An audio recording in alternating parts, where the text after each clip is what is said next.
వరద బాధితులకు కడప నగరపాలక సంస్థ తన వంతుగా అందిస్తున్న తోడ్పాటును కడప ఎమ్మెల్యే మాధవిరెడ్డి తన ప్రచారానికి ఉపయోగించుకోవడం తగదని వైసీపీ నేతలు తెలిపారు. కడప నగరంలోని పార్టీ కార్యాలయంలో ఏర్పాటు చేసిన సమావేశంలో వైసీపీ నేతలు పాల్గొన్నారు. విజయవాడ వరద బాధితుల సహాయార్థం కడప నగరపాలక సంస్థ నిధులతో వాటర్ ప్యాకెట్లు, బాటిళ్లు, బిస్కెట్లు, పాల ప్యాకెట్లు, బ్రెడ్లు తదితర నిత్యావసర వస్తువులు తరలించారన్నారు.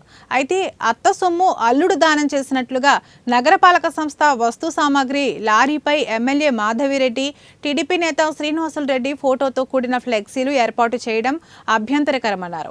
నగరపాలక సంస్థ పరిధిలో మేయర్, కార్పొరేటర్ల తీర్మానంతోనే ఏ సాయమైనా, ఏ నిధులైనా ఖర్చు పెట్టాల్సి ఉంటుందన్నారు.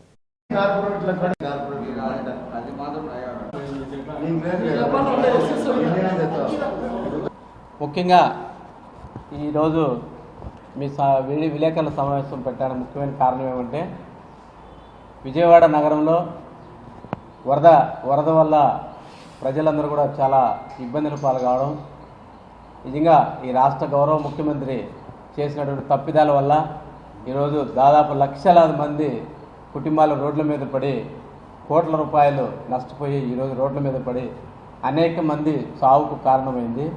కేవలం తన స్వార్థంతో ఈరోజు ప్రజల్ని నట్టేట ముంచినటువంటి ముఖ్యమంత్రి సహాయ నిధిగా ఈరోజు రాష్ట్రంలో ఉన్నటువంటి, దేశంలో ఉన్నటువంటి ప్రముఖులందరూ కూడా సహాయం చేయడం జరుగుతుంది.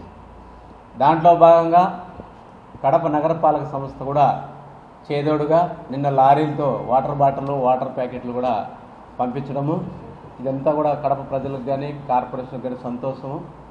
దానికి మేమందరం కూడా స్వాగతం పలుకుతున్నాం.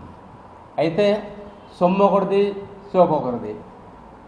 ఈరోజు కడప నగరపాలక సంస్థ ఆధ్వర్యంలోనే క్లియర్గా లారీలపైన కట్టినటువంటి బ్యానర్లు కానీ ఈరోజు కార్పొరేషన్ నిధులతో లక్షల రూపాయలు కనీసం కార్పొరేషన్ మేయర్కి కానీ కనీసం ఇంటిమేషన్ కూడా ఇవ్వకుండా కార్పొరేషన్ నిధులు పంపడమే కాక